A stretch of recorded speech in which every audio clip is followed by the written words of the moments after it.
Bukan berangkat dari mimpi, namun mengantarnya ke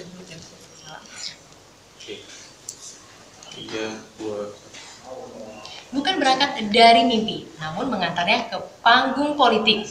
Mulai menjadi wali kota Solo, Jawa Tengah, gubernur DKI Jakarta, dan sesaat lagi masa depan Indonesia ada di tangannya. Inilah Joko Widodo. Ya, apa kabar Pak Jokowi dan Bu Iriana? Sebelumnya saya ucapkan selamat nih atas terpilihnya Bapak sebagai presiden terpilih ya Bu ya. Pak, sebenarnya kalau berbicara menjadi presiden, lebih enak mana sih Pak? Jadi kepala keluarga apa kepala negara nanti Pak? Saya kira sama saja. Kepala keluarga itu juga ada tugas yang harus diemban.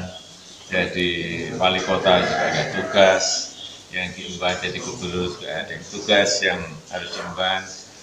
Jadi presiden juga ada tugas, ada amanah yang harus kita emban. Sama saja. Menurut saya yang paling penting adalah bagaimana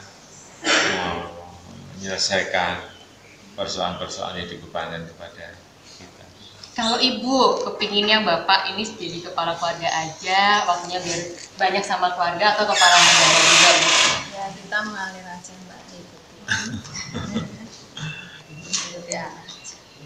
Bu nanti kan, ya kalau nanti Ibu kan jadi ibu negara nih Bu, pasti tentunya akan terlibat kan ya Bu ya untuk memajukan Indonesia. Kira-kira misi apa sih yang akan Ibu galakan sebagai ibu negara? Ya nanti lihat aja nanti. Pelantikan aja belum. Tapi pernah terbesit nggak Bu? Oh nanti kalau saya jadi ibu negara saya mau jadi apa? Saya mau ingin punya Iya misi pasti ini. ada rencana. Tapi nanti. Ya nanti. Bu kalau jadi ibu negara ini kan kalau saya lihat sederhana ya Bu. Sudah ada nggak sih Bu perias khusus atau desainer yang sudah maju ke Ibu? Sampai mikir ke situ. Kita rias enggak. saja. Oh, ya. Kita rias. Apa nih pakai sasak-sasak gitu Bu? Enggak. Ya nanti lihat aja nanti. Enggak mikir itu dulu. Masa dilantik belum udah mikir sasak. Kayak sarang burung Mbak. Nanti Pak gimana nih Bu sama Ibu untuk membagi waktu dengan keluarga? Pasti kan kalau lebih sibuk ya kalau nanti menjadi pemimpin negeri ini Pak. Iya kan sudah anak-anak saya kan Sudah jadi besar. wali kota juga sudah tahu, waktu jadi gubernur juga sudah merasakan. Jadi presiden juga sama saja bedanya apa? Anak saya udah gede-gede semua. Pak, tapi saya ingin tahu nih Pak, saat pertama kali Ibu Megawati Soekarnoputri memandangkan kepada Bapak untuk menjadi seorang presiden, sebenarnya apa sih yang membuat Bapak mengatakan iya atau tidak ada dukungan untuk Bapak maju Pak? Kalau saya ditugaskan oleh rakyat dimanapun ya harus siap. Karena kita memang sudah sejak awal, sejak jadi wali kota, gubernur, saya kira memang tugas apapun harus kita terima. Ini waktu itu kenapa? Meskipun kita tidak merencanakan, kita tidak mendesain, kita ini mengalir saja, mengalir. Kalau memang sudah garis takdir menentukan, dengan kehendak Allah juga sudah menggariskan, itu kan tidak bisa apa. Itu Bapak langsung mengatakan iya atau memang ada yang mendukung juga mungkin dari Ibu Iriana atau Ibu Bapak, Ibu dari gitu Pak? Ya tentu saja saya tanyakan ke istri, ke keluarga saya tanyakan. Apa nih jawaban Ibu Iriana kita bawa pertanyaan Bu? Ya sih. Siap Bu, mendukung Bapak ya Bu ya.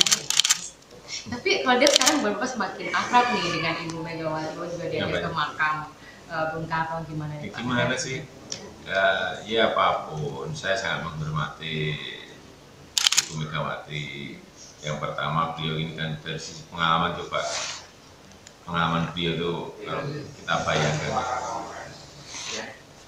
setelah Bung Karno jatuh, kemudian beliau pada posisi yang ditekan, kemudian jadi ketua umum PDI sudah lebih dari 20 tahun dengan kondisi tekanan-tekanan yang kita ngerti semuanya,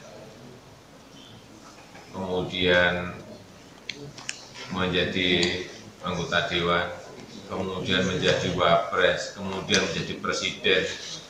Ya pengalaman-pengalaman itu yang saya harus sampaikan apa adanya.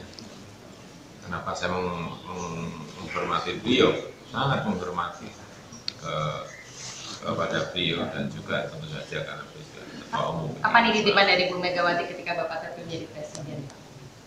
Titipannya ada 3, yaitu menjadikan negara ini berdaulat dalam politik, berdikari dalam ekonomi, dan berkepribadian dan berbudaya, itu nggak ada yang lain. Pak, tapi waktu itu kenapa sih Pak waktu deklarasi Bapak menuju Rumah Si Pitung dan Bapak juga mencium bendera merah putih sambil mengucapkan? Itu simbol-simbol tadi.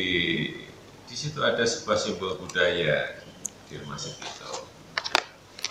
Mencium bendera merah putih itu simbol nasionalisme kita.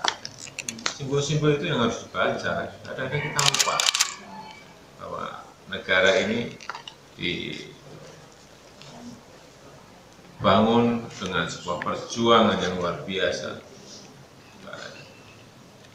Tenaga, nyawa, semuanya berjuang dan pahlawan-pahlawan yang telah mendahului kita mempertahankan kemerdekaan dan proklamasi dengan kemerdekaan itu kadang-kadang kita lupa ya. Jadi kita ini bisa seperti ini, bisa sekolah dengan enak, bisa kuliah dengan enak, bisa menikmati ekonomi seperti yang ada sekarang ini. Ini kalau tidak ada jembatan emas proklamasi 17 Agustus 45 ini tidak akan. Kalau tidak dari perjuangan dan pahlawan-pahlawan tidak akan. Itu sering kita lupa.